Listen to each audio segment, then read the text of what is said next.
interests can put pressure on the on those people that are living under customary tenure regimes.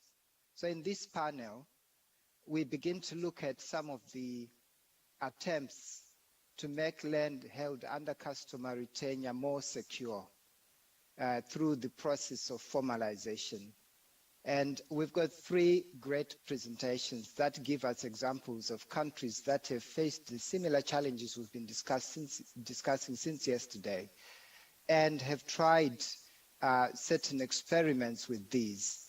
The first presentation by Judith, Kate, and Clemente will give us the case study of Uganda, Malawi, and Mozambique. And then we will have a presentation from Pilani and Chilombo, who will talk to us about how formalization can affect women's rights to land. And we'll finish off with a presentation by Augustine, who's giving us a case study of land titling in Ghana. So as you can see, it's a packed session, and we would like to start promptly, but just a few housekeeping issues. For those joining us online, we ask that you mute and stop your video. For the presenters, please enable your video so you can be seen by the audience. I will shortly also stop my video to allow you the primacy of space to do your presentation. So each presentation we think will last about 15 minutes, and I will give each presenter 5 minutes notice to say you've got 5 minutes to go, and then 2 minutes. So without wasting any more time, I would like to invite Judith, Kate, and Clement to get on with your presentation.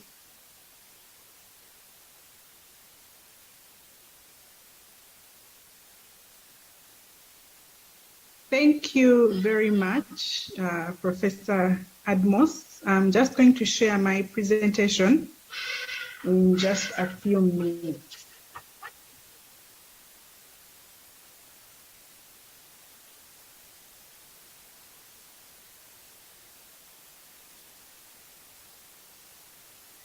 Okay. Good afternoon, ladies and gentlemen, both online and offline. My name is Judith Atukunda, and I work with an NGO in Uganda called LandNet, and we do a lot of advocacy on land rights, research, especially on customary tenure and the ownership of land in that context. So, but here I am presenting this in my capacity as a fellow of the Netherlands Land Academy, because that is where this research was done. I'm representing a team of about 4 members, 2 from Uganda, 1 from Malawi, and 1 from Mozambique. I will be presenting a study that is titled Evaluating Land Titling as a Means to Strengthen Tenure Security in the Context of Land Under Customary Tenure. So briefly, those are the team members. I think I won't go through that because the chair has already taken us through that. The study was done in Uganda, in Malawi, and in Mozambique.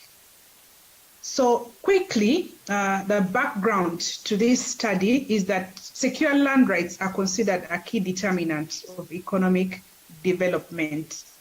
And it is always argued that, African indigenous land tenure systems should be transformed or should be registered in order to cause development. That means that they cannot allow development in the state that they are in right now. So, and that development is experienced through poverty eradication, sustainable housing, agricultural productivity, because the notion is that then you're very secure once your land is registered, then you feel safe, and then you're able to develop your land in whatever forms you want to.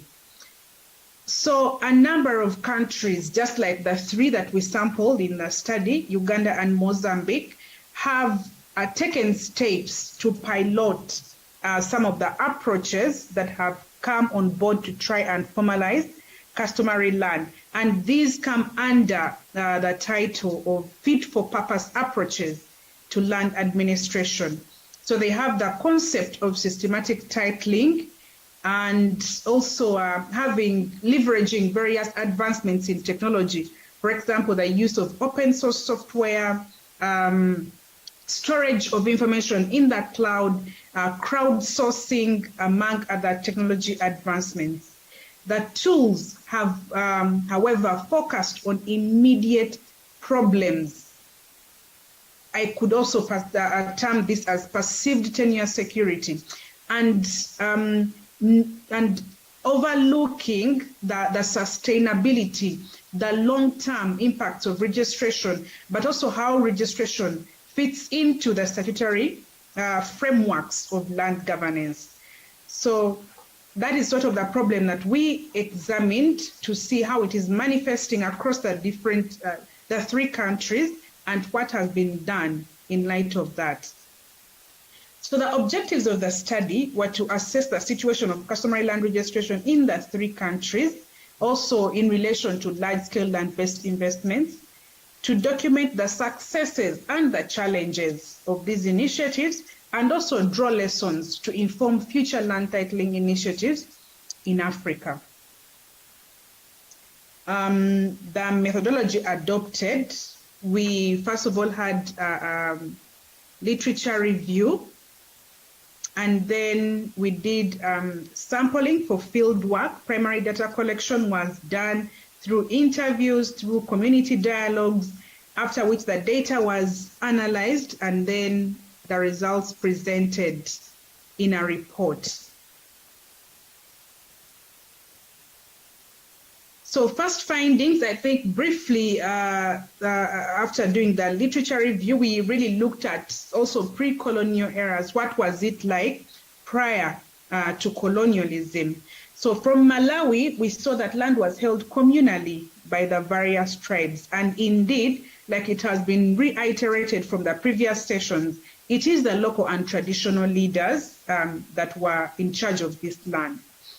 It was categorized under Crown land and private, under a certificate of claim, and also the native trust land. And this is also very clear in Uganda, where I come from, where we have a particular certificate that is given for purposes of customary land that is different from what document is given when it comes to statutory tenure systems. By those I mean freehold, for the case of Uganda, leasehold, and then Milo.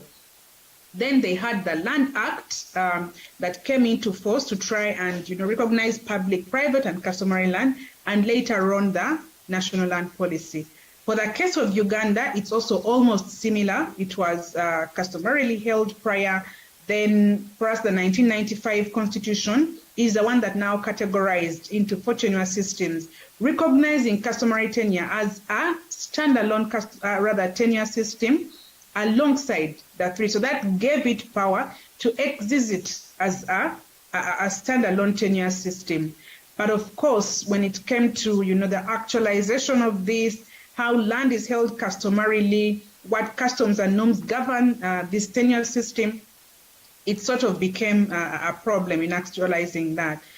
So it also saw subsequent legislation, which is the Land Act, the National Land Policy, that really makes also progressive proposals when it comes to administration of customary land. It proposes for establishment of a customary land registry like it is for the rest of the tenure system.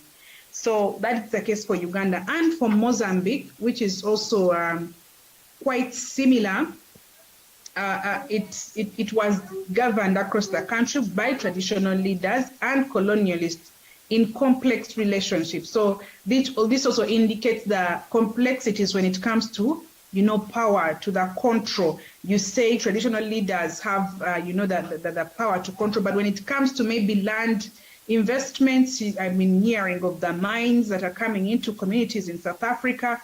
So who then has the power? Is it the government? Is it at that time in Mozambique? It was between the colonialists and the traditional leaders. The current tenure system in Mozambique, governed by a range of legal frameworks like it is in the rest of the two countries, and then also the establishment upon independence of a dual system that is very clear across Africa and very clear across the three countries, is that you have the statutory systems of tenure existing alongside what in most cases is called informal or customary tenure. So from what we find out in the study, it is clear that the legal framework in these countries provides for documentation under customary arrangements that confer the user rights of the occupants, and indeed provides for documentation of that. So in Mozambique, for example, we have what we call the duat that is given, and then the certificate of customary ownership that is given in Uganda to recognize someone's rights under customary tenure. The documents and information ascertained can later be used to process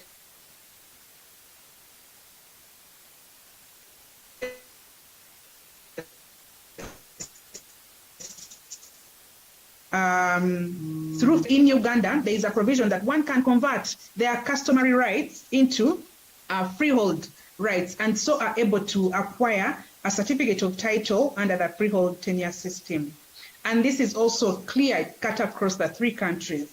Several land documentation initiatives are in place, but they are being led by either the private or the public sector.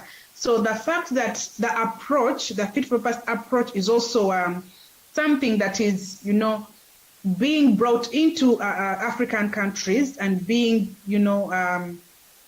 directed to be used there with all its advantages and probably disadvantages.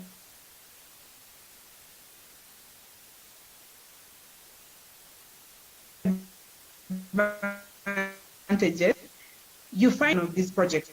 So there is a connection between what the public is doing slightly, but also mostly driven by the objectives of the private sector or whoever organization is implementing a particular project. Countries are also making strides when it comes to building their land information systems, and these are also technological advancements that are trying to move away from the non-digital ways of managing and producing land information to more digitalized ways and more, technical ways of handling that. So, and that also is what, informs the relevance of fit-for-purpose approaches, because they are more for digitizing, more of collecting data in digital forms, so that then it is fed into that into the system. That comes with its own problems, but I won't go into so much detail, maybe later during the discussion. So some of the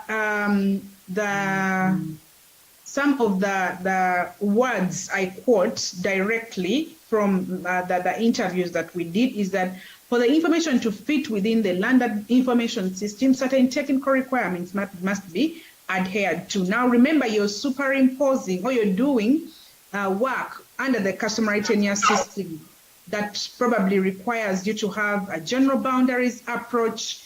In most cases, communities know where their land, boundaries are, not maybe very precisely, but when you impose a system on that, it requires that you have this precise, definition of boundaries. So how do we navigate that?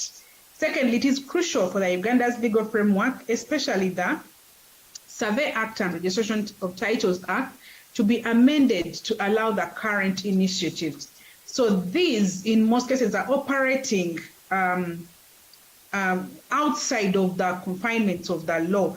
because you find that the law provides for simple measurement, simple administration of customary land. But then when you want to elevate it to what is statutory, then where do you leave the customs? How do you incorporate that in that? So that was lacking across the three countries. Then the development of workflows on, okay, after you have done the past registration, what happens after that if you have not put into systems? And that also includes, when it comes to large-scale land-based investments, acquisition of this land by probably foreigners that do not belong to particular communities.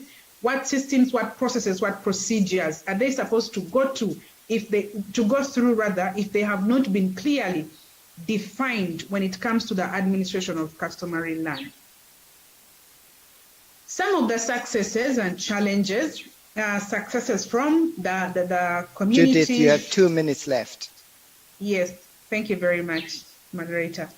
So reduction in the cost of land registration, because you're doing it systematically, that means that some costs are reduced. Increased passive security of tenure. This perceived is when someone feels secure, but the actual one, whether the state protects, whether the systems in place protect their tenure security is another question. Reduction in land conflict, because definitely adjudication is done.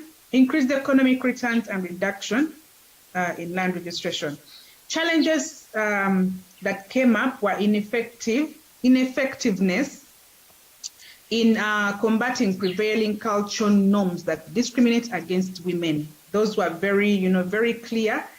And beneficiaries note that even when these registrations have been done, whatever documentation or the output of these initiatives is not fulfilling. Some don't even receive their documents at the end. The insufficient resources, purposes of sustainability, and also inadequate awareness when these projects are commencing. In conclusion, land registration and titling is not an end in itself, but a means to one end. So it is evident that for a project to be successful, all parties have to be involved, and also women land rights need to be at the center, because they are the most users of land, especially when it comes to customary tenure.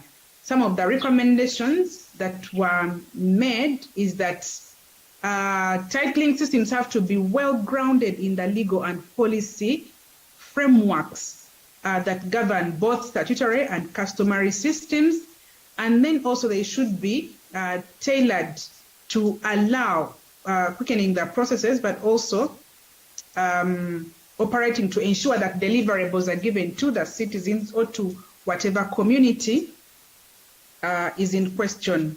And then attention needs to be paid to rights of women, children, and the vulnerable audiences. For moving forward, we have put together a documentary that we'll be happy to share with the organizing committee of the conference to try and elaborate, but also bring first-hand, community voices when it comes to this issue. Thank you very much for listening.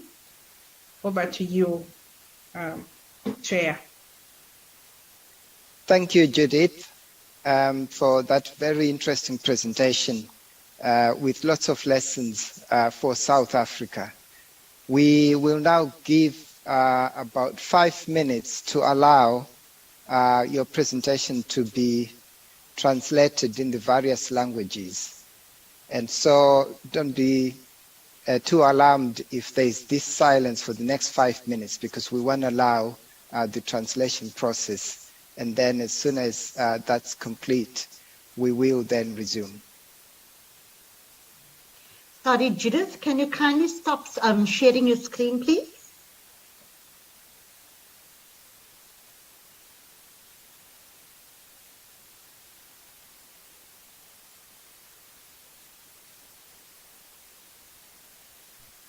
Os Judith a share research ya gage ya a dirileng ko di countries tse tharo e beng Uganda, Malawi le Mozambique. A bua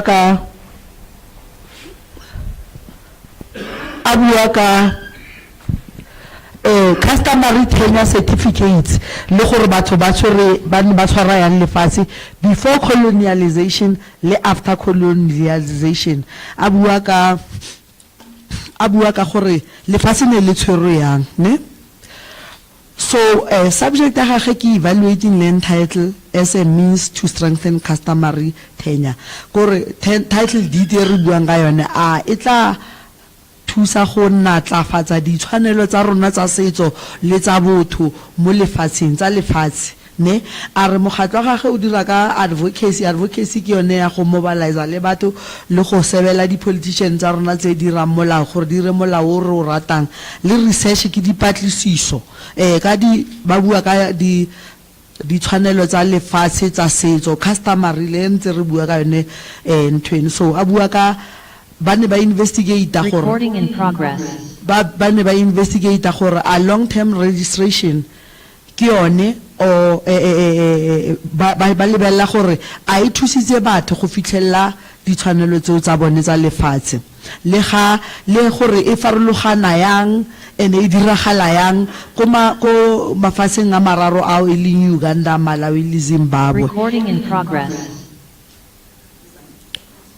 So ba lebella gore tse dintle tsa teng ke tse di feng, which is successes, tse di maswe tse di teng, which is challenges, or challenges ke matsapa not necessarily tse di maswe. A re method o ba o dirisitseng go dirisa research e ke literature review ke go batla mo inthaneteng le ko di archiveseng go e bala le go sampola le gore ba tsaya a kere ga re di example tsa practice ya tenure dia ke tse 100 o tse lekgolo mara re tla tsa fela tse 10 re tsa di sampling a kere wa itse re tsaya bikinyana ya mobu fela go tlo sheba gore the whole ground e ntse yang, and then ba interview le batho ba sing everybody ko Uganda ba sampola, and then ba lebella gape history ya before colonial a fitla le after gore go diragetseng. So are before colonial a fete batho na ba tshwere lefatshe go ya ka setso ne ba le tshwere ba tlhakanetse ne go sena gore go na le trata ya mamang place fela fokai or whatever ne go sena so se se bitswang place ne go sena di boundary batho ne ba tsamaya fela ba lebella mafulo a kwa lenteng gore ko ba batlang go phela ko teng. So a re ko Uganda kwa ena tlhagang teng lefatshe le ne le tshwero yalo go ya ka di customs tsa bone, and then but because of the custom ha di tshwane o kre gore Basotho re dira yana, Batswana re dira yana, baso ha teng batho ba le ba ko Mozambique ba dira yana. Go nna thata gore o ka kwala molao wa setso ene o ka wa re o ke one molao wa go governor go ya ka setso go nna thata ka baka la gore ga re dirise setso se se ka rona ka go tshwana ra farologana. Are process ya go recognize a customary tenure ya be nna bokete ka lebaka leo la gore customary lo ga e tshwane e ya ka gore batho ba ba bone ba dumelana ka go dira so ya nna gore le gona nonyana le ga ba le customary tenure ga e recognize because ga se mokwalo o kwetsweng fo fatshe ya ka ga le molao wa sekgowa o ntse. So a re go Mozambique le go fitla ka jeko lefatshe le ka boniwa ke dikgosi, and then power Thank you for control. those that have done the translation. And welcome back. We move on now to our second presentation. Translation thata le utlwile sekgowa batho. Thanks. Of land tenure. And to do that, we have got Pilan, I can see you're there, and Tilombo. Please kick off the presentation, and do remember that it's 15 minutes, and after that we'll also break for the translations. Can I ask those that are joining us online, because we are running behind time and will not have time to take questions from those online, if you've got questions or comments, please put them in the chat function, and those can then be picked up when the presenters respond. So we will only go to the venues for the questions and comments, but we will not directly relate to those that are online unless you put something in the chat. Thank you. So over to you, Pilani. Thank you very much, colleagues, for joining this session. Thank you very much, our esteemed chairperson. Today we are going to talk about the impact of formalization on women's land rights in Southern Africa, together with my colleague, Chilombo Musa. So I will briefly talk about the context, then the logic of formalization, introduce our case studies more broadly before Chilombo dives deeper into the empirical findings. I would appreciate, Chair, if you can remind us of time because we had planned for 20 minutes. So as my colleague there, Judith, has been trying to emphasize, there has been this dramatic development in Africa about the need for formalization of property rights in land. And our chairperson has written authoritatively on it. And this has been through, surveying of boundaries, registration, and documentation of customary land rights as a way to improve tenure security. But in other cases, it also actually involves this conversion of customary land rights to state tenure, as in Zambia, or radical changes in the land uses, therefore transforming the landscape and land administration. I think that theoretically, this proposition is more embedded in the evolutionary models of land tenure rights. This kind of central logic is that landholding is actually evolving into individualized systems in ways that reflect the Western forms of private property to the benefit of many. And this is what Yingstrom has conceptualized as evolutionary development. And to signify this trend on the African continent, you'll see that between 1990 and 2017, there were 32 new land laws. If we add Malawi 2018, that makes it 33, which were enacted across sub-Saharan Africa. And much of them actually focus on this need to formalize rights on customary lands. And the African Union has also actually declared a goal of 30% of all registered land to be in a woman's name by 2025, which they are not going to how it still remains. How is this formalization working for women who are still living in rural areas? And the envisaged benefits that we hear are that this kind of formalization will enable women, rural women, to own property in their own names, co-own family and common property resources, bequeath land as inheritance, borrow money from banks and invest, and that it will also lead to the transfer of land to efficient farm users, replacement of patriarchal customary land governance systems, and the reduction of land conflicts and violence against women. Some even argue that it's going to lead to the deepening of democracy on the African continent. So we have a situation where these land titles are also being equated to women's land tenure security. But these benefits are now being forcefully supported by empirical data and not just theoretical propositions. And Rwanda is often the case that is referred to, because they've managed to register over 11 million parcels and they've issued 7 million certificates of title. They now have the Land Administration Information System. And this Rwanda program is said to have improved land access for women significantly and also prompted better recording of inheritance rights without gender bias, and we have had a massive impact on investments. And if you look at the World Bank 2020, Rwanda is actually ranked first in registering property in Africa and third worldwide after Qatar and New Zealand. And proponents of this formalization also tend to glorify the land registration in Ethiopia, Tanzania, and Uganda. But our departure point is that this formalization approach largely narrows down to a depoliticized statistical approach. That is how many certificates have been issued as a measure of progress and development. And in so doing, it ignores the broader context of power and property relations, which are not gender neutral, the territorial interests of the state, which can be quite authoritarian if you look at Rwanda and even Ethiopia, and other stakeholders, local and foreigners' interests, to reconfigure and claim authority over land, and in particular, the consequences for the socially excluded groups in their differentiated way, especially women, the focus of this presentation.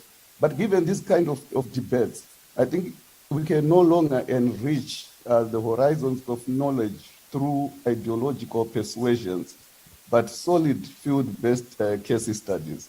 Therefore, we carried our study in Zambia, Zimbabwe, Mozambique, and South Africa. And across those 4 countries, we administered 443 questionnaires. In addition, we had qualitative interviews. We also worked with the Zambia Land Alliance, Livaningo, a platform for youth and community development, and Guzi Development Association in Limpopo. And what we found out is that formalization is actually taking different forms in different countries. If you look at Mozambique, the 1997 law, as Judith said, actually provides for the registration of land use rights, which is known as the DUAT. And this covers individuals, both men and women, communities and investors. But huge interest from Western donors and the World Bank Group in particular, which has put in $100 million in 2018, trying to regularize 2 million DUATs. And this program actually targets 40% of beneficiaries to be women.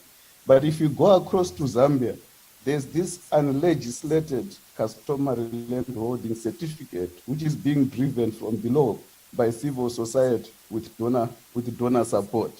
So whether legislated or not, registration is becoming more and more important on the African continent. And here, these are some of the women in Mozambique who are holding the DUAT. But for the sake of time, let me move on. And here in Zambia, this is an example of the traditional land holding certificate under Chief Ndake's kingdom. So if we then look at South Africa, quite different dimensions, you're gonna see the movement of urban elites onto customary land who are trying to avoid paying rates and to seek cheaper retirement homes. And in Zimbabwe, there's this phenomenon of the local state appropriating customary land for urban development. There's a lot of dusting of colonial master plan maps of the 1950s that are being done by this post-colonial state. And as some of you might know, these are dominated by kind of high modernist ideologies that hardly capture women's lived realities. But either way, the consequences remain dire for most women, the socially marginalized and poor. So if you look at South Africa here, you can actually see those mansions are actually on customary land. You see the fences, but alongside you have got livestock. And for the sake of time, let me now leave my colleague Chilombo to get into the flesh of some of the empirical findings with the little time that she has. Thank you. Thanks a lot, Philani. So I'll quickly talk about the results. I will share my screen. Just a second.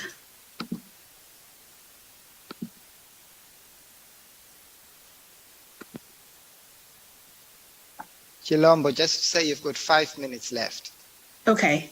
All right. Thanks a lot. Okay. So just carrying on from what Philani has presented, I'll just quickly give the results. We compared 2 countries, Mozambique and Zambia, and also grouped South Africa and Zimbabwe together because of the similarities between those different countries. And so what we see in Mozambique and Zambia is that they have flanking mechanisms going on, so as Philani has already mentioned.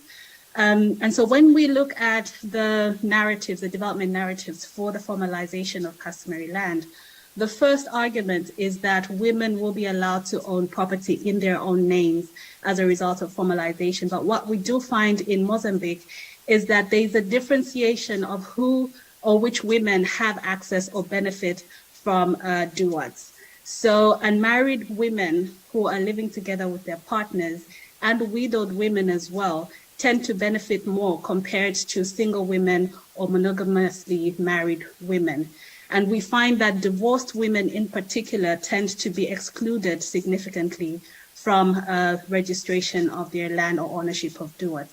And in Zambia, we do see that it is those women who have access to information, who are more knowledgeable and connected to the local elites, such as chiefs and other traditional leaders, that tend to benefit from the registration of customary landholding certificates. So we see that differentiation that is happening and also leading to exclusion of certain segments of women in our case study.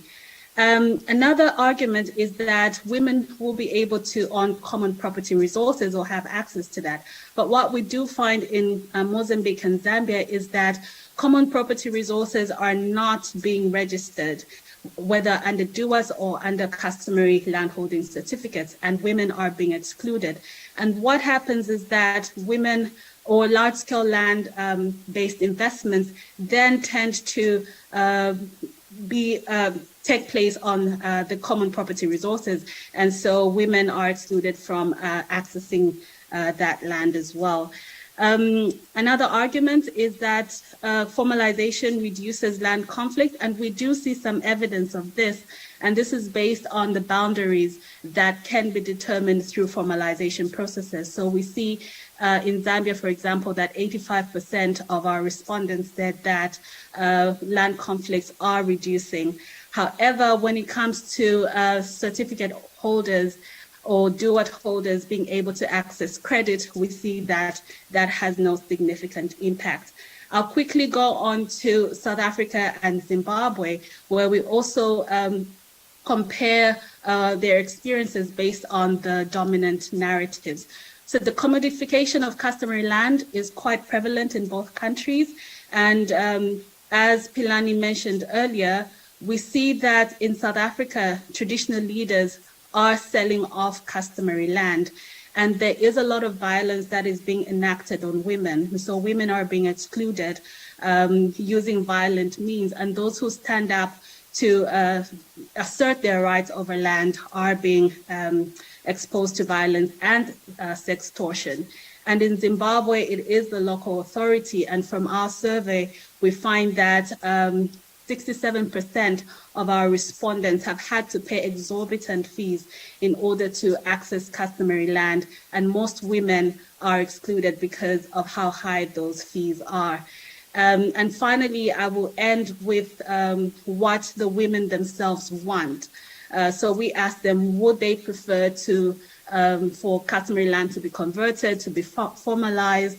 And from our experience, women prefer to live on customary land. However, patriarchal norms still tend to exclude women from the ownership, access and use, control and transfer of customary land. So there are certain modifications that will need to be introduced in policy, in legislation as well, to ensure that women do have better access to land and their tenure security is ensured through the formalization processes, and also to ensure that women are not further disadvantaged through the processes that have already started taking place. Thank you. Thank you. Thank you, Chilombo and Philan, for the very interesting presentation, which in essence is telling us that formalization has got a gender dimension, which is often overlooked and needs to be given due attention in such interventions. We're going to pause for a moment to allow the translation of your presentation to be made, and we will resume again in another 5 minutes with the presentation by Augustine. on the Ghana experience.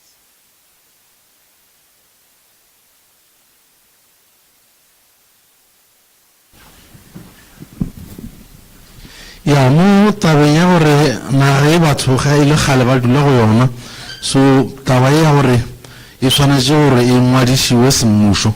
Ke taba e direga go dinageng tse di bitsang gore ke tša SADC, Mozambique, South Africa, Zimbabwe and Zambia.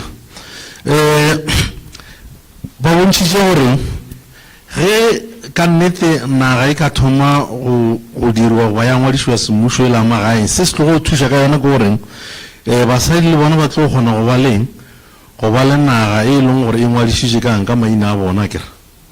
And then se seng gape ke gore se se tlo go thuša e tlo ba goreng batho ba bomme ba ka kgona goreng e le malapa ba kgona go ba leng, ba kgona go ba le kore ya ba ba jale fa mo nageng e leng goreng e be le yang ya le ya family a kere mo lapeleng ka taba e la gore ntho engwe le mo e ngwadišwa ke ka banna, so molao no moso go se o fitlhile o ra gore le ge ntate a sepetše mme o tlo kgona go dirang go tšwetša pele taba ela ya family.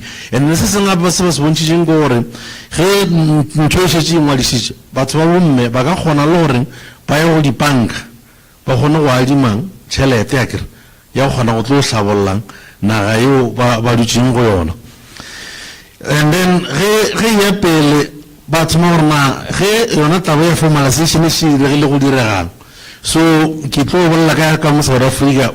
Ka mo South Africa ntho e thomileng o bonala ba reng bahumi ba ba dula go metsesetoropong ba tšhabela kua magaeng ba thoma go rekang dinaga tše dikgolokgolo mo ba diragong ba go meago gore ge ba tšofala ba tlatle ba kgone go dula gona, lebaka e le goreng ba tšhabelang dipatela tša maemo a godimo kae mo metsesetoropong.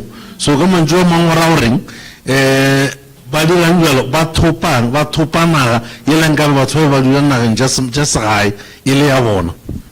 Ene lebaka eno ba lela gone goreng a kere magoši a rekiša, ene ke nngwe e ba boletseng ka yona gore ka mo South Africa naga e tšewa jalo ka sedirišwa se o ka se rekišago, kore se le re boleleng ka sona gore no naga ke e na le moya ka baka la re tšwa go yona re tlo boela go yona. So ge šala e ba commodity ntho o ka no go e rekiša go swane le page le gora gore e latlhegetše keng bohlokwa jwa yona. And then mohlalo mongwe ba o fileng ka naga ela ya tšela tša ka kua ntle ba bontšhitše goreng o ya bo Mozambique basadi ba kgona le goreng le bona naga e be ka maina a bona, mara bao e leng gore ba hladilwe go bang go ba boima. So ka mantšu a mangwe ra goreng maemo a mosadi a bolela ge a na le monna o na le maatla, ge monna wa mo tlogetše maatla a dirang a fokotšega, so e sa laetša gore go na le kgatelelo e ntši. And then se sengwe se ba bontšhitše gore taba ya go formalisa ke gore ba bantši ba ile re tlo e kgona go fokotšang dikgohlano ka baka la re kgona go tseba gore naga ya mang e go makae ya mang e go makae, so ga e sa le taba ela go kgona go tlo fetša re loele. And then se seng gape ka mo South Africa ke gore batho ba bomme ge ba ema ka maoto magoši a thoma go ba dirang go ba hloya, ba bangwe ba okanesa batho gore ba direng ba ba bolae. So ke nngwe e leng gore ke challenge e kgolokgolo. And then se seng gape ko Zimbabwe ya mafelelo ke gore ba re ko Zimbabwe batho ba bomme ba palela ke gore ka naga ka baka la gore tšhelete e godimo. We changed things a little bit, partly because our colleagues in East London have to go for lunch. There are some logistical challenges. But at the same time, we really want to hear the voices of our colleagues attending the same conference from East London who may wish to comment or ask questions. But on this occasion, it will be based on the two presentations given so far. So I'm going to try and check in with our colleagues in East London. Are there any questions or comments you want to make based on the two presentations so far? Unfortunately, you're going to miss the last one, but I understand you need to go for lunch, and there are some logistical challenges if you don't go now. So just giving you an opportunity there. And to all colleagues, I do apologize for changing the schedule a bit, but I just felt that it might be a fair thing to allow our colleagues to talk to us as well. East London, can you hear me, and can you confirm that there are questions or comments? Yes, we can hear you, and yes, we have people with questions and comments, so I'm giving them that opportunity now.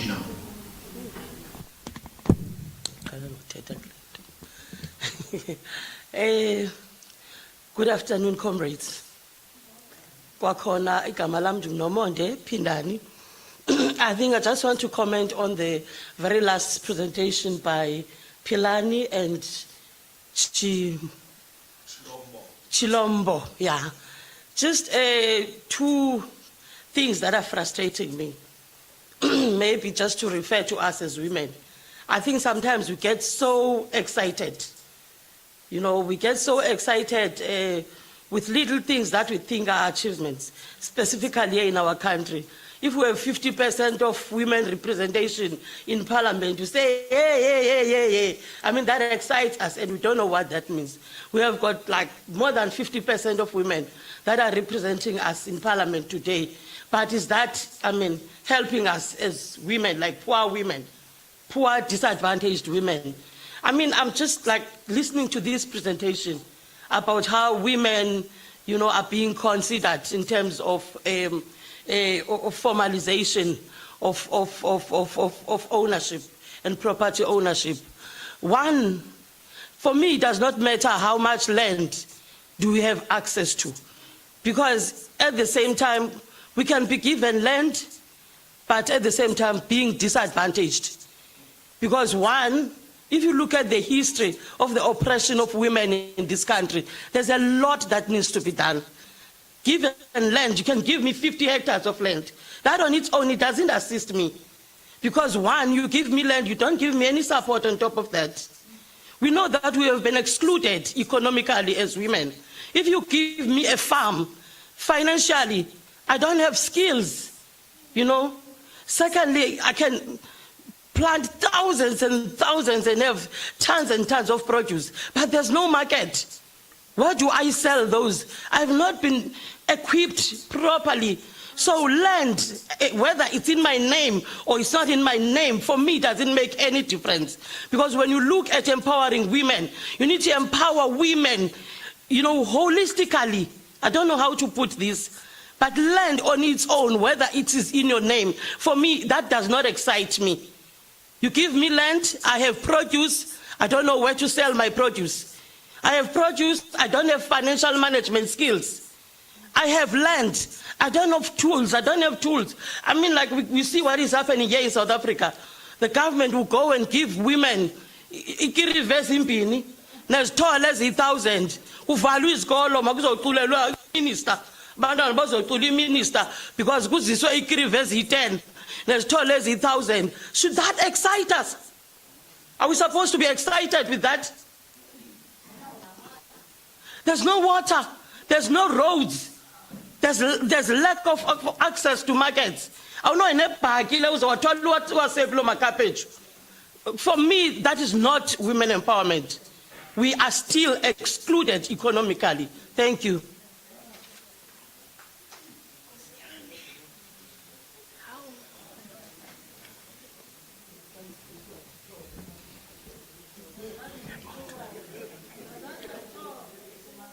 Molweni othethayo ngumama ubusisiwe Chalana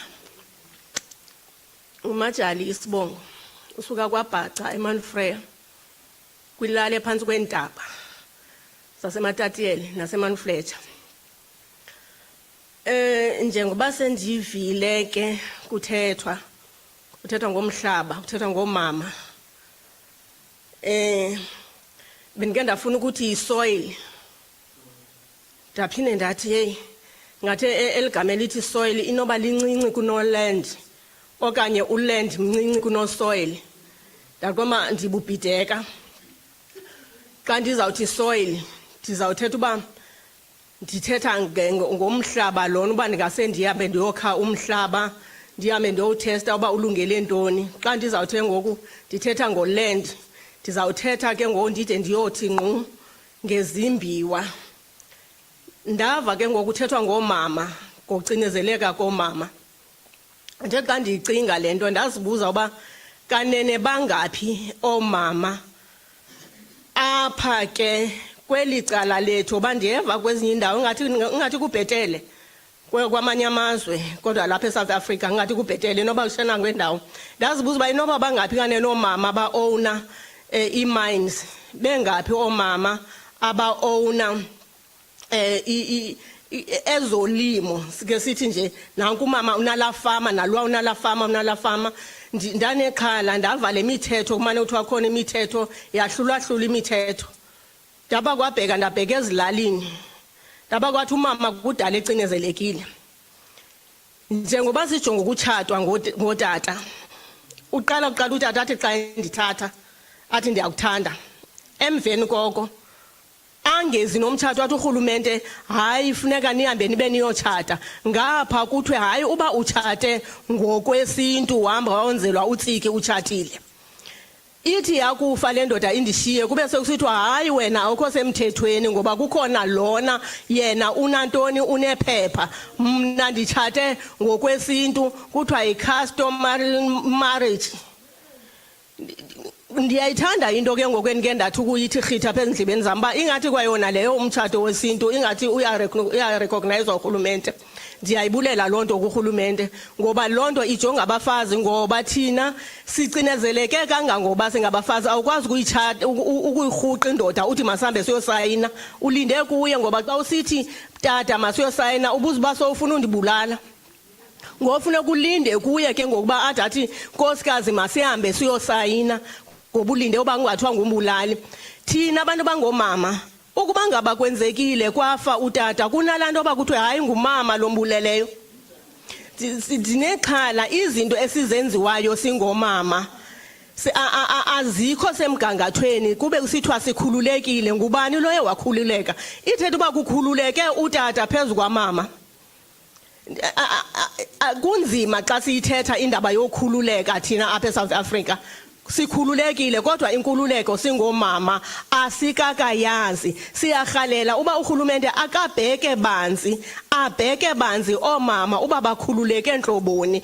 Ngela xesha kwakusithiwa umama makangathi ebeleke umntwana abe ethwele inyanda abe ephethe ibhegi, kwakuthetha into efana nalela. Namhlanje sisayenza nangoku utata uphethe igqudu uhambe ecala kwam usithi nanku unkosikazi wam. Siyarhalela ukhululeka kuyo yonke le ngcinezelo. Xa bendisiza apha uthi utata bendigibele emotweni yakhe uthi utata wakwakho kuvumele uba uhambe uye kule conference. Ithetha uba bekufanele uba kuze utata apha. Kanjani? Kuthi ukuthi thina bomama asinawukwazi sekwenza nto. Uxolo tata, ndinomfanekiso xa ngaba emotweni siqhuba sihamba sibabini, nihamba ngasemva kwam ndihamba ngale ndlela ekufanele uba ndihambe ngayo kule ndlela. Nithi apha semva kuyabonakala uba ngumfazi lokuqhuba le moto ngendlela ahamba ngayo. Uthi xa usodlula ufumanisa uba ibingengomfazi ngutata. Awuphinde ubusatsho uba hayi kuthe kanti ayinguye umfazi kuthe kanti ngutata. Awubisatsho uyiyeka undibhaxekile ngalaa nto uba umama always ujonge uba uloko ephantsi ukatata uloko erongo. Siyacela urhulumente makayijonge le nto yomama. Enkosi.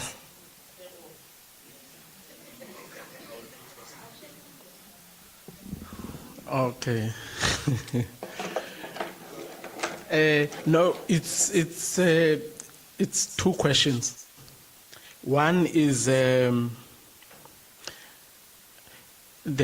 end result of the titling process. Are we promoting private property? And if yes, what about firstly the cost of the titling process? Secondly, what I mean, if we privatize land, and how are we going to ensure that people have access to land, those that are not, I mean, the land that is not being utilized by the owners? Because I think that's where the problem is for me, people who have titles tend to keep this land even if they are not utilizing it. When there are people who want land but have no access to it. All right. Just a small translation, so to speak, to give a gist of issues that were raised, which are very important. The first issue which has come from Umama is the whole range of ownership in terms of importance of prime land. How many women in the studies have owned the prime land? I should think people should think that it's a statement, it's a question. How many people are owning the prime land? And the prime land in South Africa will include coastal, will include some kind of waterfalls and other things. How many women in these countries are owning the prime land? The second question, which is the last thing, it's not a question, but it's how women in a customary setup are normally being treated.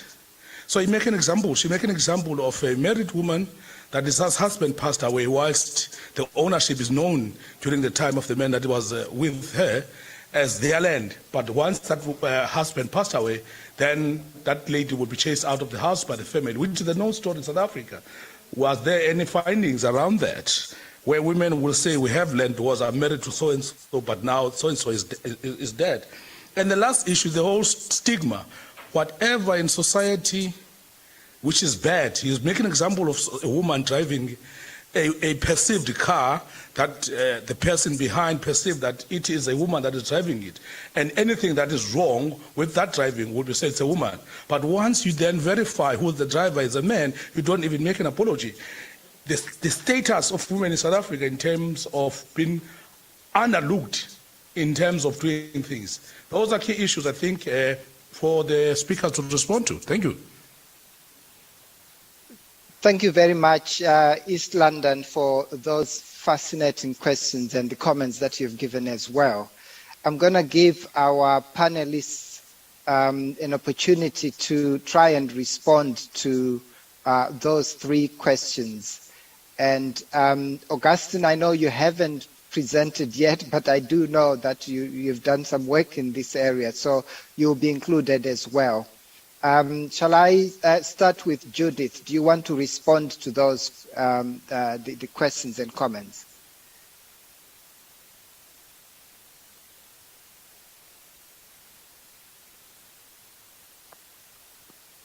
Judith, can you hear me? If Judith is not yet ready, shall I go to Pilan? Can you do that? Yes, please, Chair. Thank you, Chairperson. I think important questions and also important comments and inputs, which also reflect the diverse nature of participants, just like some of our respondents. I think the first thing I want to respond to is on whether land on its own is enough, if I got that correctly. Definitely it isn't. From our empirical findings, it was very clear to us that we didn't actually find direct effects of these rural land registration programs on agricultural productivity and investment. And to many women, what mattered most to productivity and investment was linking tenure to large-scale state-supported programs that kind of support productivity and even linked to local models of industrialization that work for the people. So, yeah, that's response number one. And this idea that women will be getting capital from the private actors simply because they now have a certificate is quite problematic. It's problematic even at a policy level. If you look at Mozambique, it doesn't allow the customary land to be used as collateral. In Zambia, where it's silent, only 1.7% of respondents had actually managed to get some form of loan from microfinances. Be that as it may, you cannot expect the private players to be at the center of engineering rural development.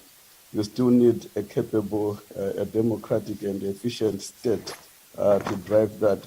Then the question on whether this is a privatization model, definitely. Formalization, we see it as a privatization model, but it's a privatization model that is being implemented gradually and less costly. The players at the center of this, I was talking about Mozambique, the World Bank Group put $100 million US. If I make reference to the amount of money being put in these programs, you would also see where it's coming from and the logic behind. And probably, eventually, the idea also, as Chilombo was saying, is also to create some kind of land bank for the investors to make the land legible so that they can acquire what they consider maybe to be vacant, underutilized land, which, however, is used for common property resources. And then maybe lastly, somebody was saying, what is the future of this? The sustainability is also questionable. In our study area in Zambia, you could begin to see that there were some difficulties even in terms of managing the local, the local register. The people who were working on it, paralegals, people who were tech savvy, the para-savers, they were actually leaving, and that registrar is not even up to date in the absence of outside finances. And the certificate is not the solution at all, because we also realized the increased rates of homelessness and landlessness. We could have shown you to the pictures. These are actually connected to people defaulting, whereby the state is turning customary land into state tenure. A lot of poor people are failing to pay, and they are having their land acquired by the state. So to us, it's not a model. Thank you. Thank you very much, Philan. And I realize we're running out of time, and our colleagues in East London need to go now. So I won't ask the other two presenters to come in now, but I would ask our colleagues in East London if you could do a translation of the response that Philani has given to our friends there. Meanwhile, I think we should get on with the program here, and I'm going to invite Augustine, who will come and talk to us about land titling experiences in Ghana. Over to you, Augustine. Thank you so much, Mr. Chair. Let me share my screen.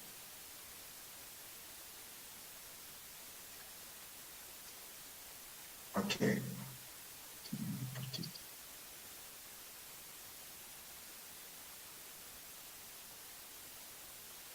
All right. Good afternoon, colleagues, and I'm highly honored to be part of this conference, and also to present to you land law reform, land title registration, and tenure security in Ghana. And I come from PLAS, University of the Western Cape. Many has been said in relation to formalization and how it has shaped the tenure security and title registration in Ghana or even in Africa. And I see from my observation in relation to what transpired yesterday and also this morning, I see one continent with a common virus of dispossession, which is perpetrated by the state, local elite and foreigners, and which has led to precarious livelihood for rural and peri-urban dwellers. So I'm going to give you a presentation on how this has happened in Ghana, and I'll give you introduction, this is my presentation outline. And the key argument that I'm making from this paper that I'm presenting to you is that the conception of that land law reform will provide a strong legal framework for land title registration, and the formalization of customary land rights will support the tenure security of poor households and women in particular are a misnomer in Ghana. Rather, historically, land law reforms are implemented to shield capitalist accumulators to perpetuate their exploitation of poor households through land title registration, and the reforms fortify the position of traditional authorities in land administration to expropriate their subjects during land communitization without the state's interference. So I try to look at this using secondary data, and then also my master's research that I did it in Abraso and Kromasi in Pereban, Ghana. So looking at the context, I know my two colleagues have given us a full background about what is happening in terms of formalization, and trying to look at this one in a historical context. In colonial period, Africa, there were a lot of land reforms that were done. And these land reforms, the colonial land reforms, distorted the African customary tenure systems. Unused lands were claimed as state lands, as Oke Ogendo and other scholars have written. And the theories that were underpinning these land law reforms in colonial period and also post-colonial periods, I know Pilan has spoken a lot about that. And the key purpose of this land reform, especially the contemporary land reform, which is being underpinned by a model of evolutionary theory of land rights, the purpose is to give robust legal backing for land title registration, improve tenure security, and alleviate poverty and promote economic growth. And looking at this in the context of Ghana, Ghana has implemented land law reform since colonial period. And researchers have documented that land title registration is slow in Ghana contemporary, and most of the customary lands are not registered. Also, there are tenure insecurities, especially in peri-urban communities, which are experiencing commoditization as a result of the expansion of the urban communities towards these communities. And as a result of that, there are a lot of evictions leading to contestations, breakdown of social cohesion, and then also poor livelihoods among indigenous people. And if you look at land law reforms, scholars have documented that land law reforms are a political process. And as a result of that, it brings about changes in land tenure system, land administration, and social relations. But most of the land law reforms that are being conducted, especially in Ghana, they do not involve the people. So I try to look at this one in a historical context, whereby I assess the land law reforms, how the purpose of implementing these reforms have shaped land title registration and tenure security, and the factors that have determined the impact of the land law reform on land title registration and tenure security in Ghana. And the findings that I got, in colonial period, the colonial masters used initially treaties to enter into local arenas. So these were reforms that they started, where they set up their own tribunals, and they used people who were educated to now interpret the customs. And this time, at this period, treaties were signed between communities. So common ones are the Tripartite Treaty of 1831 in Ghana, the one of 1844, the Treaty of Formalisation. And all these treaties were used by the colonial masters to enter into local land matters, which at that time, there was no total control of Ghana by the colonial master.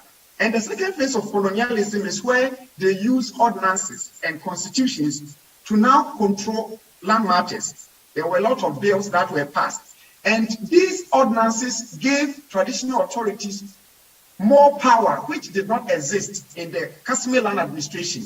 And as a result of that, the traditional councils were rejected, and people did not have power over the lands. They were considered as usufructs, which did not even also exist.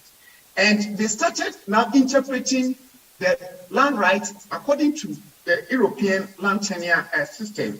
And how did this affect land title registration? They introduced deed registration, and the deed registration, it happened that only the local elites and the foreigners were able to purchase customary land rights, lands, and then register them with the state. And then also tenure security was also very poor, because there were a lot of dispossessions in mining communities and also in areas where there were agricultural economic booms. And as a result of that, because of the political alliance between the state and then the traditional leaders through the indirect rule system, the state did not interfere in matters relating to land. So in the factors that determine the impact of colonial land reforms on land title registration and tenure security in the historical context, one was that awareness of the existence of the land laws was one issue, which most people were not aware of those landlords because they were not involved in the landlord reform process. And then also there were no education. There was no education on these landlords. Only the local elites and the foreigners were able to use the laws for their benefit. Also, statutory recognition of the customary land administration and the political alliance also gave the chiefs the power. So as a result of that, they were able to expropriate the people, and they invoked the state power to now back whatever they were doing.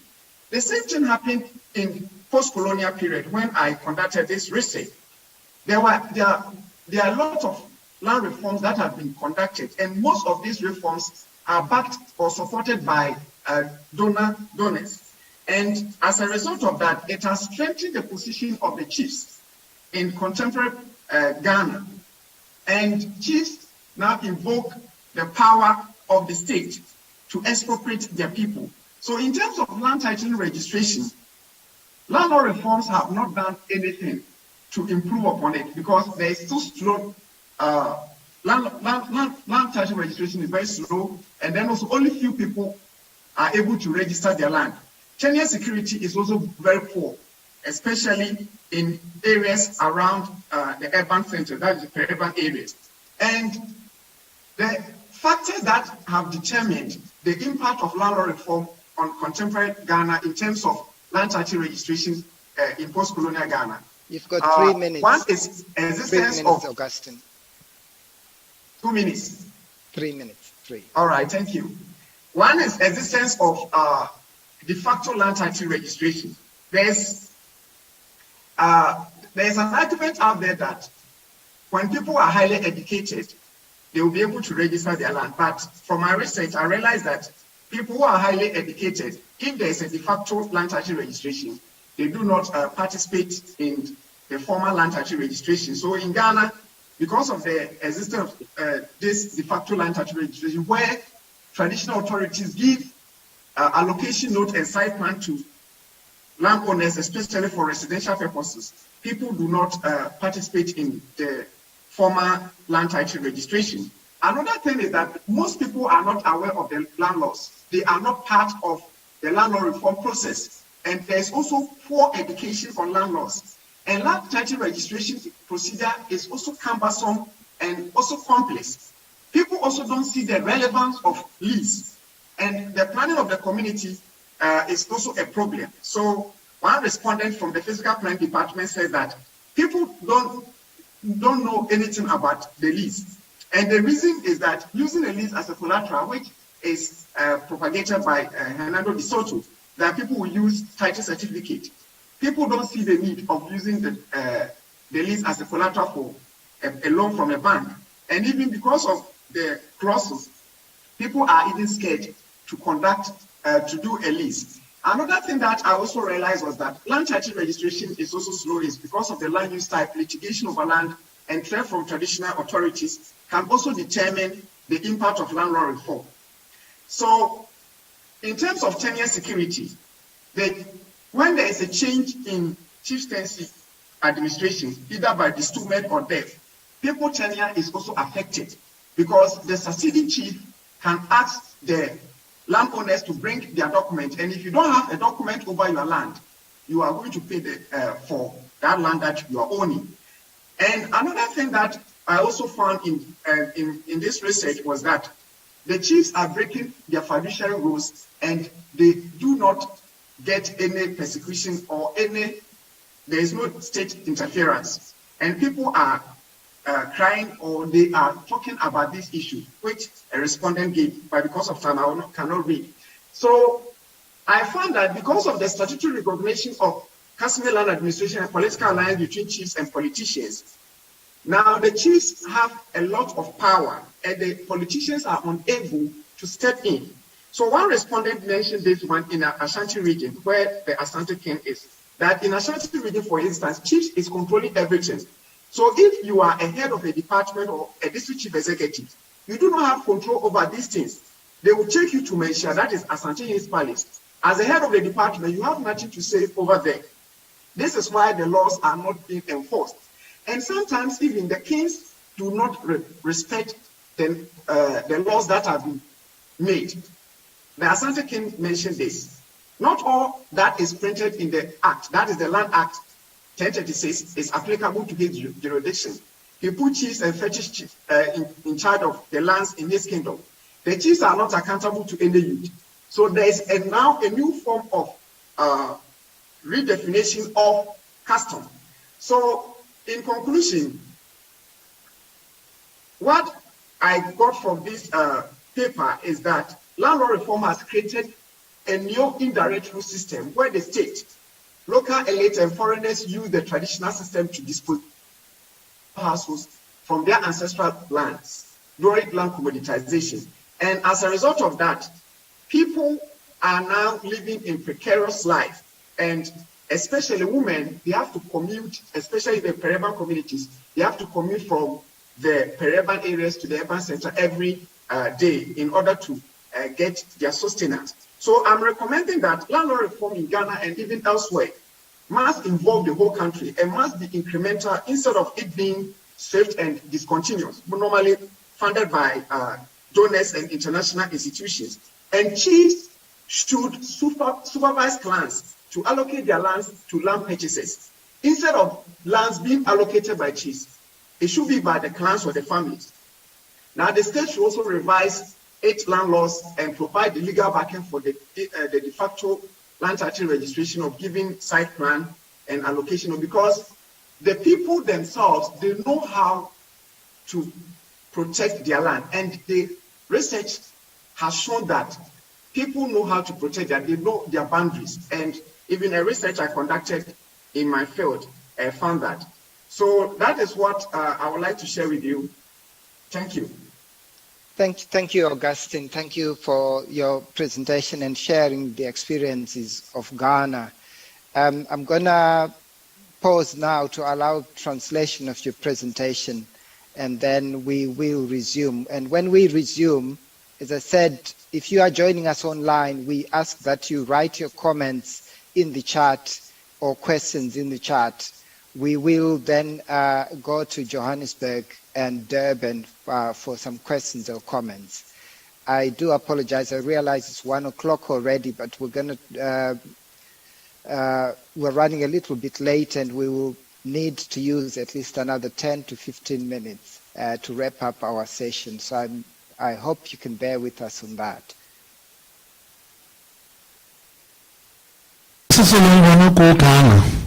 Var magoshi na le matla mantšintši ka kudu, and then nagwae ba ba fela fitla ko kana ba kreile le re batho na ba ela ka saga bo bona, and then ga ba fitla ba thoma go hlola tšere ka dibitsang gore ke eng ke dikgwerano di-treaties akere, and then ka gare ga go hlola na dikgwerano tše ba ba lebeletse gore maakana ke mang a tsebang sekgowa ke mang kgonang go bala, and then ba tšea bona batho ba ba thoma go ba dirang go ba dira bona ba etapele. And then se se leng sa dira gore batho ba ka baka la re ba kwešiša gore na bona makgowa ba nyaka go direga jwang, ya ba bona batho ba mathomo ba thoma go dira go reka naga ba babedi ba dirang ba engwadiša ka maina a bona a kere ba le kgauswi le bona babuši bao.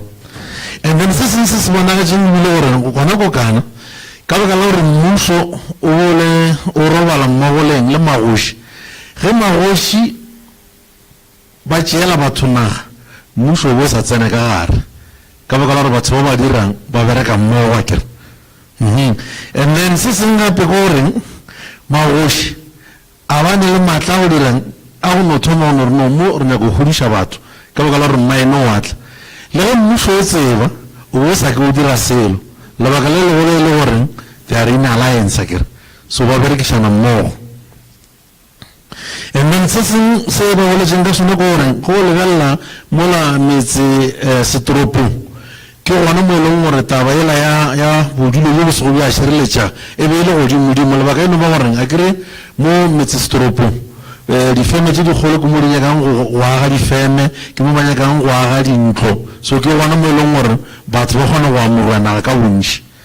E suppose ka mokgwa rena re phelang ka gona a ke rena ka mo South Africa gantši naga e tšeiwa kae ko magaeng ka baka la gore go na le dimine. And then se seng se se leng gona ko kana ba re batho ga ba ne kwešišo ya melao ya naga, ke ka lebaka le magoši a diragong a ipshinago ka bona ka lebaka la gore melao e gona ka lebaka la gore batho ba sa tsebe gore na ditokelo tša bona ba ka di claima jwang. So magoši a no dira gore ntho engwe le ngwe ba e dirago e no tšwela pele. So se sengwe gape re ko kana ge kgoši e ka hlokofala, kgoši e mpša ge e tsena e tlo le botšiša gore na pampiri tša mo o dulago di kae, ge ka kgoši o se na le tšona gore gore na ge a se aga wa e tšea o e fa o mongwe.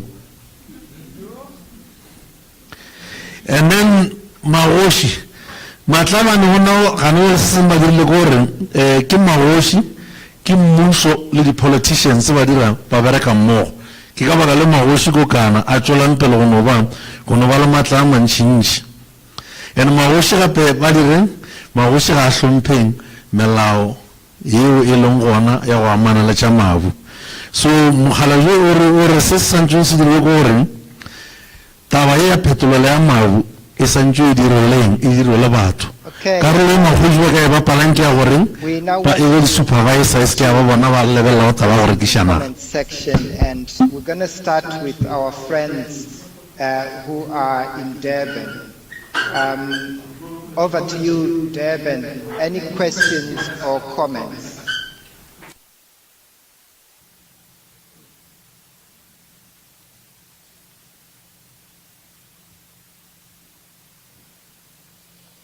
Good afternoon, everyone. Ngizokusho lokhu ngolimi lwami uze kungene igcile kubantu abalizwayo. Inkinga zethu la eAfrika ziyafana. Uhulumeni noma ama-investors sekucacile ukuthi uma efuna ukudla umhlaba noma exhaphaza abantu abamnyama basebenzisa ubuholi bomdabu. Abaholi bomdabu bayavuma nabo ukuthi bebe lithuluzi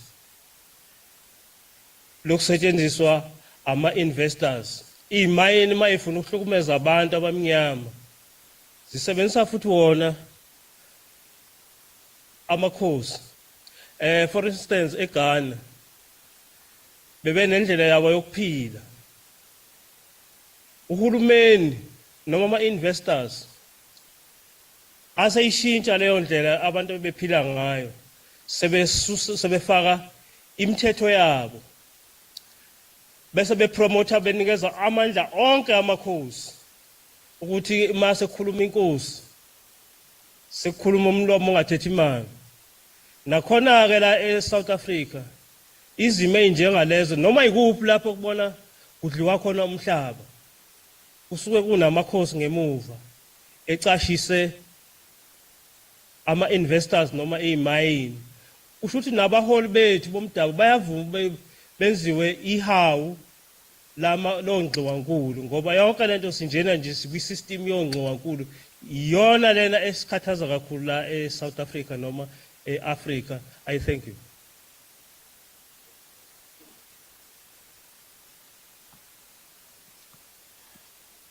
Greetings. I will speak in my own language.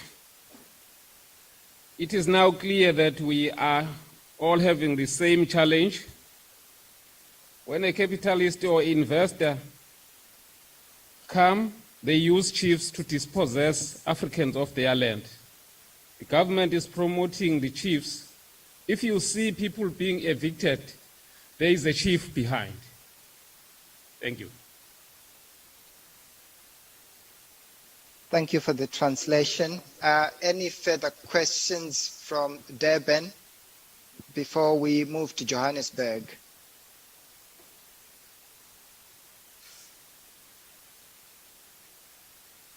Okay, so let's move to Johannesburg.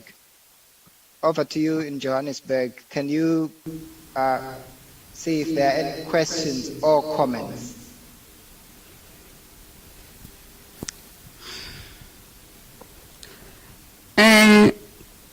Good morning, Ma Africa, or good afternoon, Ma Africa. Okay, sorry about that. Wait for that. Can we ask the presenters to respond to that observation? I know that early on we had some two very interesting questions from East London as well. And now is the opportunity for our presenters who didn't get a chance to respond to do so as well. Okay, right. Okay, please go ahead, Njobek.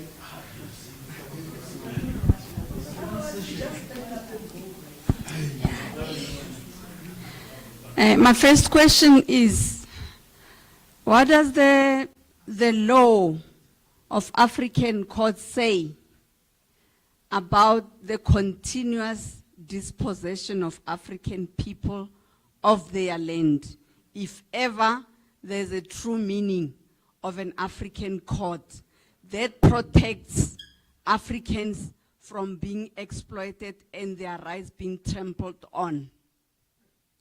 Second question, does the certificate that the other presenter was talking about earlier on include grazing rights and water rights for women or for the people who are being issued with those kind of certificate?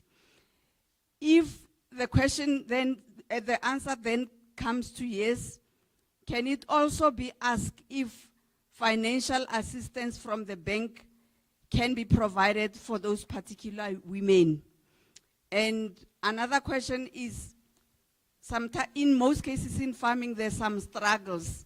Should the farmer or a woman who's a farmer woman who is facing challenges with financials, how are they going to be assisted? How is, or are they just going to be left so that their land should be repossessed by the bank? Thank you.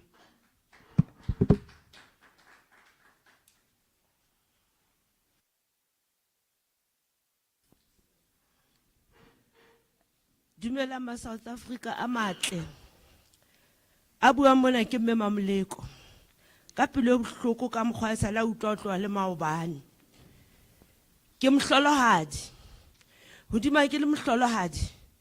Ke utlwa bohloko. Dikgosi tse o buang ka tsona. Mona rona ba toropong, dikgosi tsa rona ke makhanselara. Makhanselara ana a re hlwella hodimo. Mo ke dulang teng ke na le 29 years ha ke so fumane title deed ya ka. O la ba hlokafala. Ha hlokafala ba nkisa hodimo le tlase ba mpatla ntho tse ke sa di tsebeng. Jwale ke batla ho tseba hore na ke tshwantse hore ke etse jwang. Ke tla ho ya bobedi. Ana makhanselara a lokela hore a laole mafatshe na? Ke batla ke potso ke batlang ho e botsa, makhanselara a laola mafatshe na? Hobane hona jwale tjena na ho na le ntho la nkutlisa bohloko haholo. Makhanselara ana mafatshe ana a laolang ba rekisetsa batho ba nang le tjhelete e ngata mafatsheng mabitleng. Ha o ba jwetsa hore ke mabitla mo, hana taba o tshwere 2000 ka letsoho. Ntho e utlwisa bohloko. And hape sa bobedi, ha re lo batla mafatshe a rona, re fuwa di food parcel. Na food parcel ke yona e lokileng. Food parcel kapa lefatshe na. Nna ha e sa lo tloa gale mona la ntso ho ntso re fuwa ditjhelete. Ha ke batle tjhelete eo, ke batla lefatshe la ka. Ke mosadi ke tseba ho iketsetsa ka matsoho a ka mabedi, ke tseba ho itshebeletsa, ke tseba ho etsa ntho engwe le engwe. Mmuso ha ke batle 25,000. Ke batla lefatshe la bontate moholo ba rona. So hona jwale tjenana ntlo ya nyana yane ya lekorokote ke fuweng mo thweng ke lefatshe la ka teng. Ke dutse hodima le ruo la ka. Ka tlasa yona hona le metsi, hona le mashala, hona le di mineral. Ha mafatshe mane di mane thuthumela hore ntlo ka ya petso. Ka hosane ke tla fumana hona le matshwatleile laka empa ho hanuwa ka leruo laka. Hela re mameleng le re mamedise re batla ntho re batla mafatshe a rona tsamayang le lo searcha hape mane le ba bolelle hore re batla mafatshe a rona. Jwale re kgathetse, enough is enough.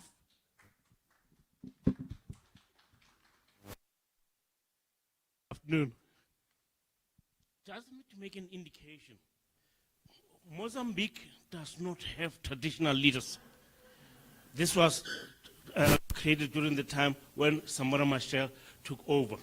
However, the administrators are the ones behind the misuse of the land.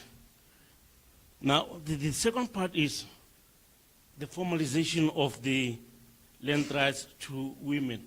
It is excellent, formalization. However, the empowerment of women should be followed by the necessary training along with the funding that should make sure that there is an element of progression on the side of women. Thanks.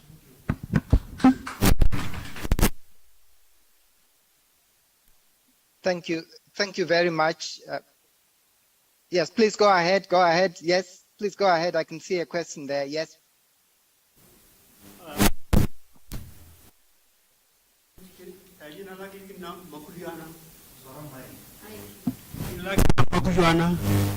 Rabogajani Jonas. Ki sere palafaramo ki whistle.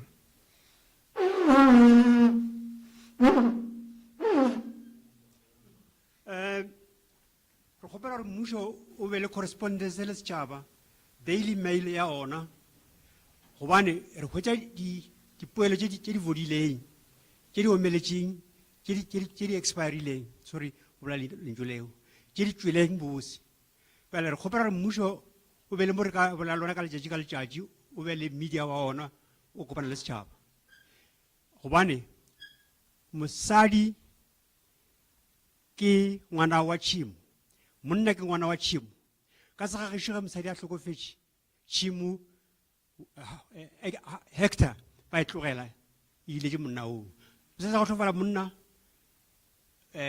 hector ya tlogelwa ke monna oo ka baka leo a se ke rena ka setšo re gatelela mosadi ke tšhimo rena re bana ba tšhimo ka moka ka malapeng ka gore jalo ke re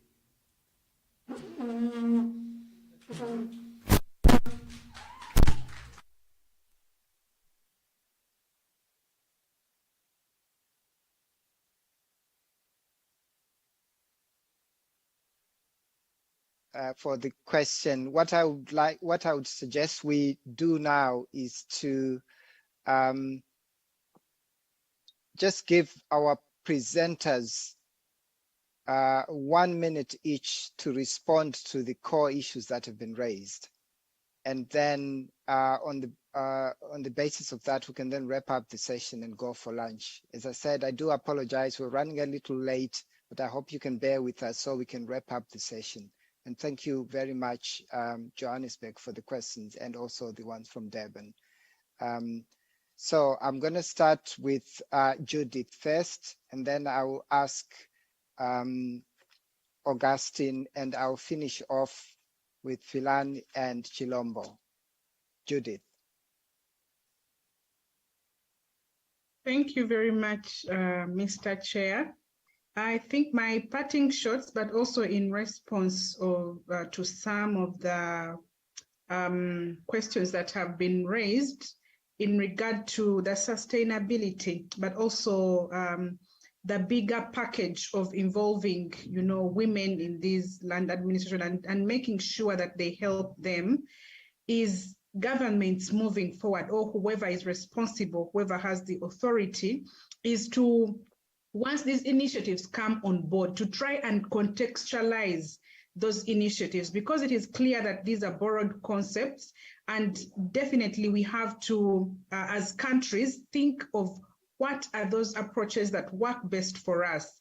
What can we borrow from those approaches to be able to fit our situation, instead of simply, imposing these as they are on the communities where they are piloted. Also, when it comes to, the comprehensive, now I have the right to land, I have registered. So how do I access the market? How do I use this land?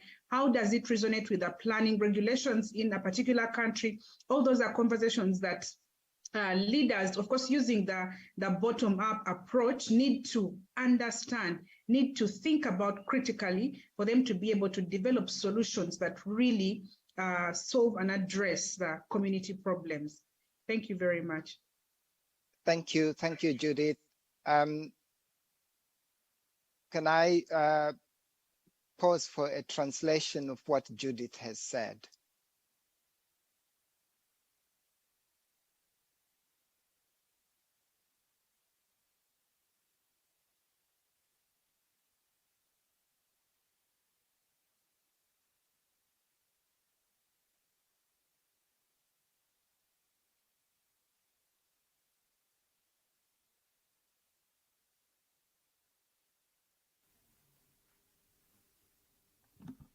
Thank you. Thank you.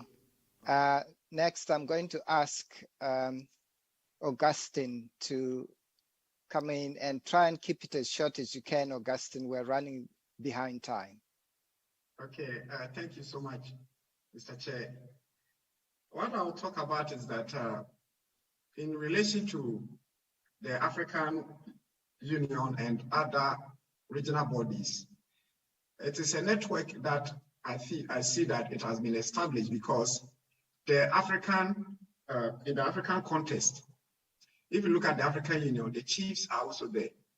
And these chiefs that are dispossessing, they call them in their meetings, they have even platforms. So if the people do not stand up for their own right, it will be very, very difficult. And I like the way the NGOs are assisting the locals because these reforms are being supported by donors. And in relation to we understanding the position of women in patriarchal system, our ask that our people should look at it in a historical context because history will tell us the trajectory of changes that have occurred than for us to just always look at it in the post-colonial era where we have new customary tenure system, which you proposed in your 2019 work. Other than that, it will be very, very difficult for us to know how women were treated in the past and how they are treated presently. And I believe that with the support that we are getting from our local NGOs, we'll be able to go far from now. Thank you. Thank you. We again pause for a moment to allow for that to be translated.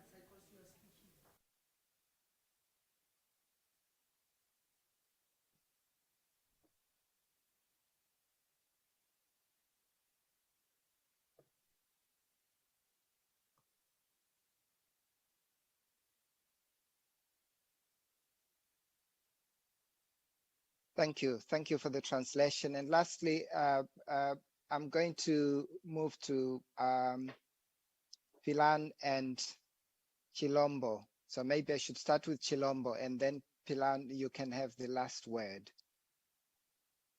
Okay, thanks a lot. I think I want to end with, you know, there are a lot of power struggles that are still going on within these formalization processes, and they translate to women further being excluded and being made vulnerable through these formalization processes. And what happens is that there's a selective registration process that we see both in Mozambique and Zambia.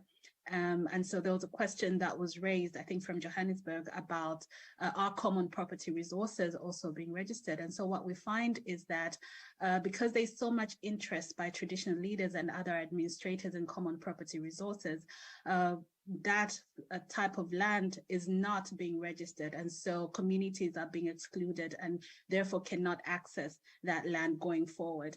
And so I think it's important to interrogate the entire process and break down the nested interests in land, and not just focus on the residential land and the fields that locals farm on, and look at it from a more holistic perspective than is currently being done.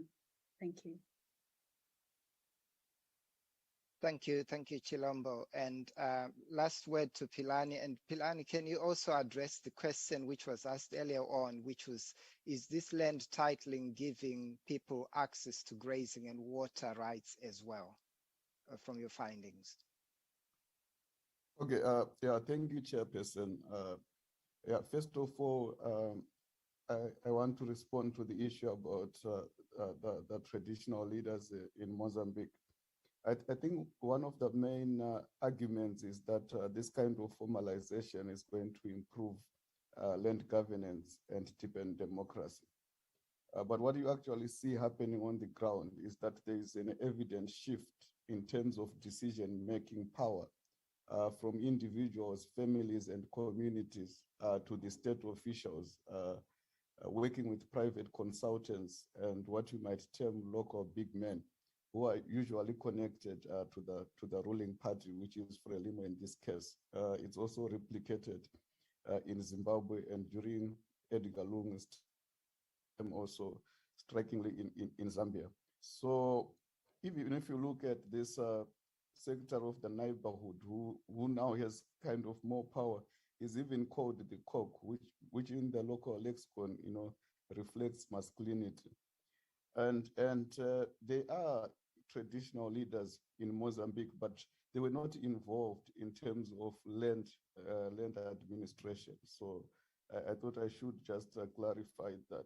Then the specific question you asked me about whether titling is involving that. Yes, yes. According to the policy, the official policy position in Mozambique is that you can be able to register your common property resources. You can have your own community do it. So there's the individual do it, there's the community, there's also the investor do it.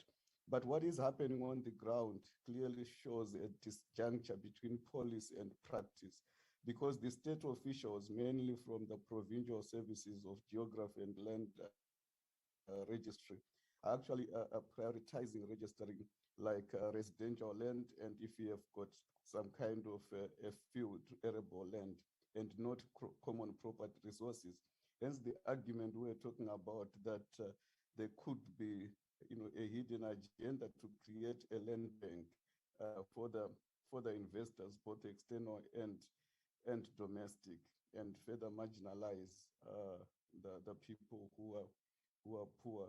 And lastly, I think the issue of consent, civil society activists, public intellectuals, I think we must all push for consent. I see a massive difference between consultation and consent, and also not to be roped into this kind of developmental models, because there's a lot of money in it, then we think we're going to fix them technically. I think if we differ and we have enough empirical and on the ground experience, we must have enough academic courage and activist courage to challenge some of these development models, which are not going to be able to emancipate the poor, especially women. Thank you, Chairperson. Thank you. I'll just give a moment again for this to be translated, and then we will wrap up the session. Thank you. I think what just remains for me then now is to just try and bring this session to a close. Thank you all for joining this very fascinating session, which is exploring some of the pathways out of the resource alienation that we have been talking about in South Africa. And again, we tried to interrogate this question: can formalization protect people from land alienation that's being induced by these market forces that we can see? But we can see from the case studies presented that it's not a magic bullet and needs only to be seen as part of general agrarian and other governance reforms in order for it to work. It is helpful in establishing entitlement, but does not on its own offer that type of protection from the markets that we can find in rural Africa at the moment. And we also need to recognize that whatever we do, because of the patriarchal nature of much of African society, any intervention like this will come with gender dimensions, and these need to be incorporated into any policy thinking that's taking place. And I liked Augustine's approach of saying the historicity of land titling can help to inform some of the decisions that we make today. And as we can see here, part of the problem was to do with the nature and authority of traditional chiefs. And whatever we can do, as long as we don't reform the nature of this institution so that it governs for everybody, we will always have the types of resource alienation issues that we're talking about. So thank you all for joining this panel. I know we are late for lunch, and I want us to stop here and look forward to seeing you all after lunch. Cien, any comments? No, thank you. Okay. We'll Any instructions? We'll start again at 2 p.m. Parallel sessions the same way. Thank you.